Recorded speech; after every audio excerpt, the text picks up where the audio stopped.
नमस्कार साथियों। स्वागत है आप सभी का हमारे YouTube चैनल इको शास्त्र में। इस वीडियो में आप जानेंगे कि इकोनॉमिक्स आखिर है क्या। जिन्होंने इकोनॉमिक्स का कभी ई भी नहीं पढ़ा है उनके लिए भी ये वीडियो बहुत ही कारगर होने वाला है। क्लास 11, क्लास 12 और जितने भी कॉम्पिटिटिव एस्पिरेंट्स हैं उनके लिए ये वीडियो बहुत ही ज़्यादा खास होने वाला है। ये वीडियो में आप जानोगे कि आखिर इकोनॉमिक्स को क्यों पढ़ा जाए, इकोनॉमिक्स से क्या होता है जनरल लाइफ में हमारा, इकोनॉमिक्स का डेफिनेशन क्या है, इकोनॉमिक्स का मतलब क्या होता है। आज के इस वीडियो में हम लोग इतना ही जानेंगे और फिर हम ये वैसे ही हमारा पहला वीडियो है इस चैनल पे इस तरह से पीडीएफ के माध्यम से। तो आशा करते हैं कि ये वीडियो आपको अच्छा लगेगा। चलिए शुरू करते हैं वीडियो के साथ। तो सबसे पहला जो हमारा टॉपिक है वो है कि इकोनॉमिक्स वर्ड का जन्म कैसे हुआ। ये जो वर्ड इंग्लिश का वर्ड है इकोनॉमिक्स, ये कौन कौन सा वर्ड से मिलके बना था। तो ये दो वर्ड से मिलके बना है। पहला है ऑइकॉस और दूसरा है नोमस। ऑइकॉस का मतलब होता है हाउस होल्ड और नोमस का मतलब होता है मैनेजमेंट। यानी कि हाउस होल्ड को मैनेज करना, घर को मैनेज करना ही इकोनॉमिक्स है। घर को मैनेज करना मतलब क्या हो गया सर? घर को मैनेज कौन करता है? जो हेड ऑफ द फैमिली होते हैं, लाइक हमारे पिताजी। ठीक है, हमारे जो पिताजी होते हैं वो हमारे घर को मैनेज करते हैं ना। हमारी घर की सारी जरूरतों को पूरा करते हैं। घर का जरूरत क्या होता है, यानी कि घर का वांट्स क्या है, घर का नीड क्या है? राशन, बिजली का बिल भरना, वाटर बिल भरना, स्कूल का फी भरना, कोचिंग का फी देना बच्चों को। ये सारा जो वांट्स है, ये सारा वांट्स को आपके पिताजी अपने लिमिटेड इनकम से पूरा करते हैं। उनका जो इनकम है वो तो लिमिटेड होता है ना, वो लिमिटेड इनकम से ये सारे अनलिमिटेड वांट्स को पूरा करते हैं। यही तो इकोनॉमिक्स है कि आपके पास जो साधन है वो सीमित साधन से अपना असीमित इच्छा को पूरा करना। ठीक है, अभी हम देखते हैं आगे इस चीजों को। यहाँ पे और क्या लिखा हुआ है पढ़ सकते हैं आप कि the head of the family faces the problem of managing the unlimited wants of the family with his limited income। और ये जो दो वर्ड है ऑइकोस और नोमस, ये दोनों ग्रीक वर्ड है, ग्रीक शब्द है। अब ये तो था इंग्लिश का मतलब, अब हिंदी में थोड़ा समझ लेते हैं। हिंदी में जो वर्ड है, इकोनॉमिक्स को अर्थशास्त्र कहा जाता है। अर्थशास्त्र दो शब्दों से मिलकर बना है, पहला है अर्थ और दूसरा है शास्त्र। अर्थ का मतलब होता है धन और शास्त्र का मतलब होता है विज्ञान। यानी कि अल्टीमेटली हम कह सकते हैं कि अर्थशास्त्र धन का विज्ञान है। अर्थशास्त्र के अंदर पैसों के बारे में आप पढ़ते हैं कि पैसा कैसे कमाया जाता है, पैसा कैसे बचाया जाता है, कैसे बजट को सेट किया जाता है, कैसे पैसा को अलग अलग चीजों पे हम खर्च करते हैं। ये सारा चीजों को आप बेसिकली इकोनॉमिक्स के अंदर अर्थशास्त्र के अंदर पढ़ते हो। अर्थशास्त्र यानी कि इकोनॉमिक्स एक ऐसा सब्जेक्ट है जो आर्ट्स, कॉमर्स और साइंस तीनों स्ट्रीम वाला पढ़ता है। और अब तो इकोनॉमिक्स आईआईटी में भी आ गया है। तो भाई इकोनॉमिक्स का कुछ तो वैल्यू होगा। बहुत ही खास सब्जेक्ट है। आप अगर कंपटीशन की तैयारी करते हो वहां पे भी आपको इकोनॉमिक्स पढ़ना होता है। आप 11 12 परस्यू करते हो वहां पे भी आप इकोनॉमिक्स को पढ़ते हो। ये बहुत ही इंटरेस्टिंग सब्जेक्ट है, बहुत मजा आता है इसको पढ़ने में। ठीक है, चलिए आगे बढ़ते हैं। ये जो आपके सामने दिख रहा है आप तो इनको जानते ही होंगे, चाणक्य। ये जो अर्थशास्त्र शब्द है ना, अर्थशास्त्र शब्द का इस्तेमाल करने वाले सबसे पहला व्यक्ति यही थे, चाणक्य। इनका असली नाम था विष्णुगुप्त। इनका असली नाम क्या था? विष्णुगुप्त। और इनको कौटिल्य भी कहा जाता है।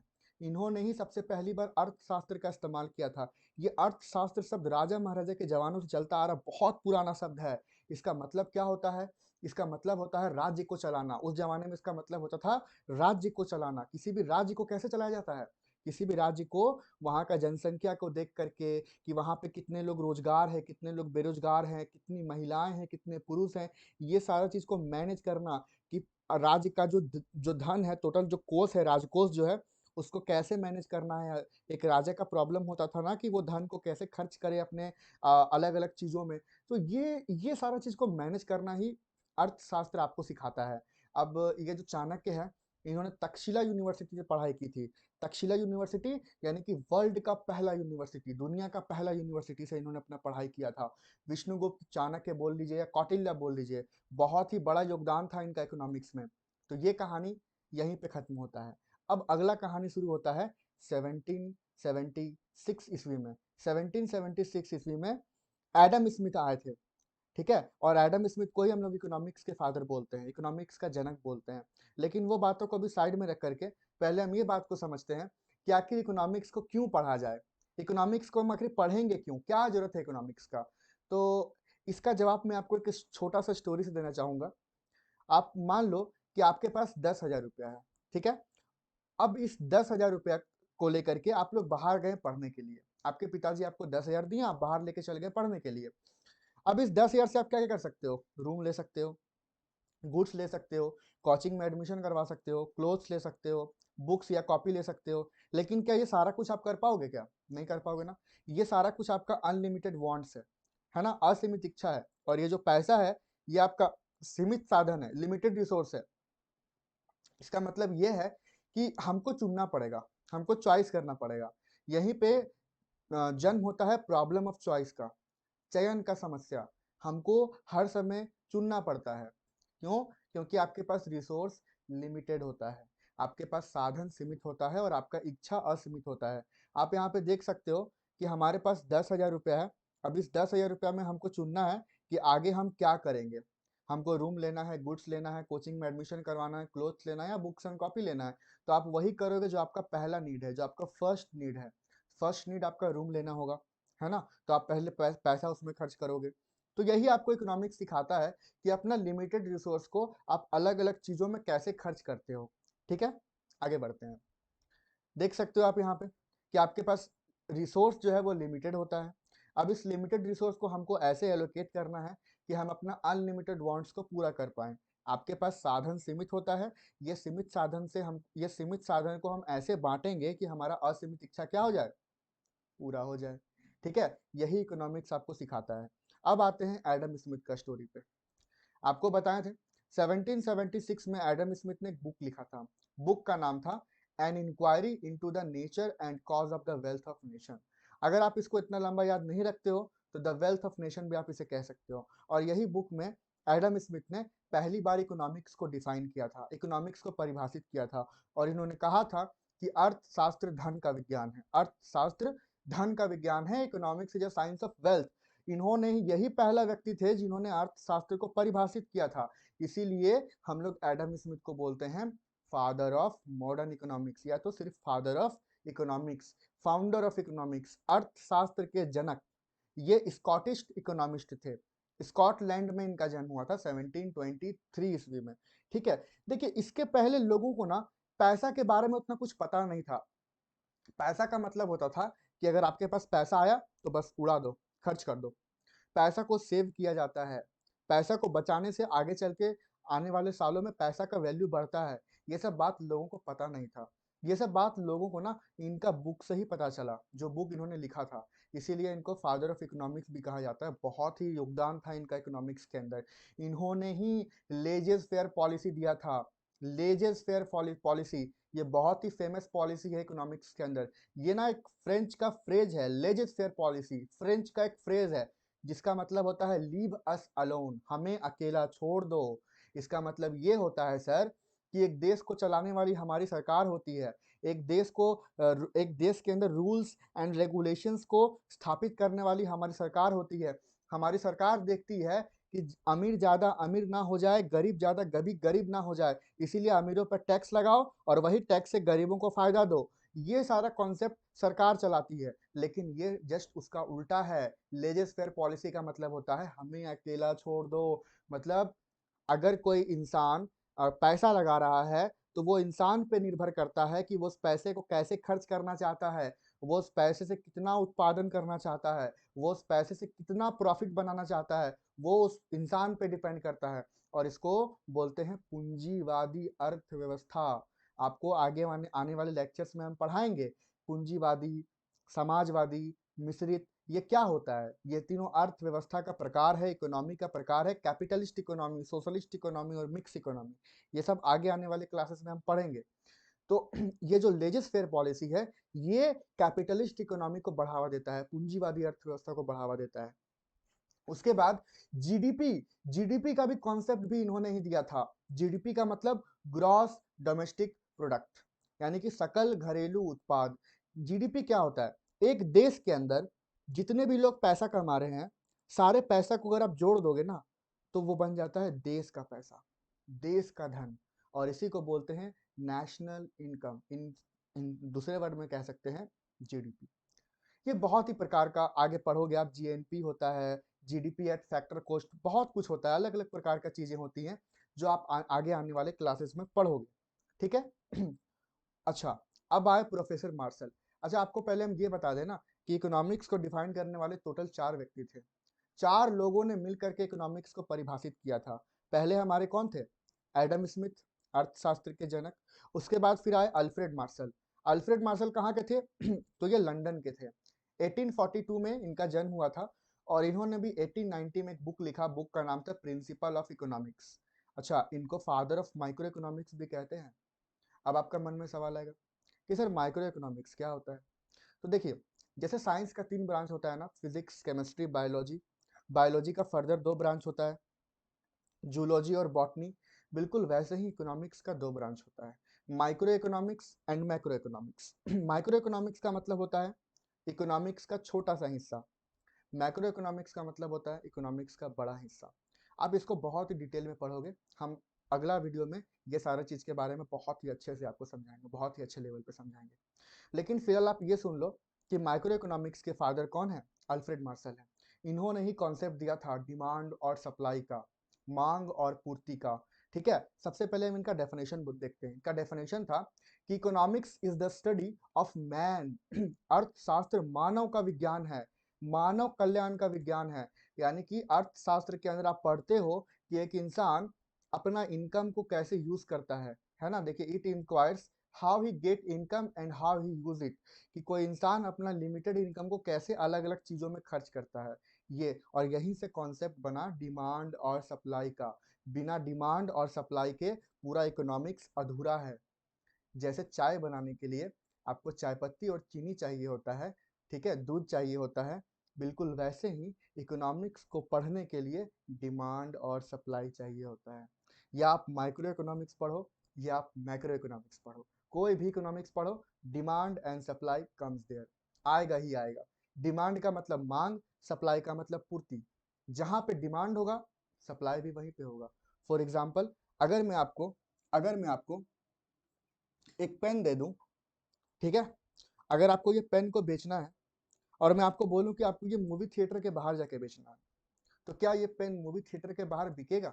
नहीं बिकेगा ना, क्योंकि वहां पे पेन का डिमांड नहीं होगा, मांग नहीं होगा। लेकिन अगर मैं आपको बोलूं कि ये पेन को आपको बेचना है स्कूल के बाहर, कॉलेजेस के बाहर, यूनिवर्सिटीज के बाहर, तो क्या ये पेन बिकेगा वहां पे? ऑब्वियसली बिल्कुल बिकेगा। क्यों? क्योंकि वहां पे डिमांड है, वहां पे स्टूडेंट्स आते हैं जिनको पेन चाहिए, है ना। अब आप बोलोगे सर अब वो अपना पेन लेके नहीं आएगा क्या? बिल्कुल आएगा, वो पेन खरीद भी सकता है, आपसे खरीद सकता है ना। तो डिमांड वहां पे है, अब जैसे डिमांड हुआ आप सप्लाई दोगे, वहां पे पेन बेचोगे, है ना। तो डिमांड और सप्लाई ये दोनों आपस में इंटरलिंक्ड है, रिलेटेड है। बहुत ही अच्छे लेवल पे हम डिमांड और सप्लाई का चर्चा करेंगे आगे आने वाले वीडियोस में, लेकिन अभी बस आप सुन लो। तो ये दूसरे व्यक्ति थे हमारे अल्फ्रेड मार्शल, जो लंदन के थे। इन्होंने बुक लिखा था, बुक का नाम क्या था? Principle of economics. अब आगे बढ़ते हैं। अब हमारे तीसरे इकोनॉमिस्ट जो थे वो थे प्रोफेसर लियोनेल रॉबिन्स। ये लंदन के थे, लंदन इंग्लैंड के इकोनॉमिस्ट थे। 1898 में इनका जन्म हुआ था।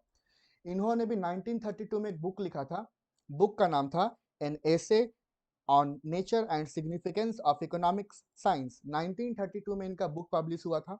इनको बोलते हैं फादर ऑफ स्कैरिसिटी। स्कैरिसिटी का मतलब होता है कमी, कमी यानी कि दुर्लभता। इंसानों के पास कमी होता है, किसका कमी होता है? पैसों का, धन का कमी होता है। एडम स्मिथ तो बोल के चले गए कि इंसान की अर्थशास्त्र धन का विज्ञान है, लेकिन एडम स्मिथ ने यह नहीं बताया कि इंसानों के पास धन का कमी होता है। इंसान के पास धन का कमी होता है, इसीलिए वो अपना लिमिटेड इनकम को अलग अलग चीजों में खर्च करता है, और ऐसे खर्च करता है कि वो इंसान का जो पहला जरूरत है पहले वहीं पे वो खर्च करेगा। ये सारा कॉन्सेप्ट इन्होंने ही दिया था, लियोनेल रॉबिन्स ने दिया था। इन्होंने ही कॉन्सेप्ट दिया था स्कैरसिटी का, दुर्लभता का, कमी का।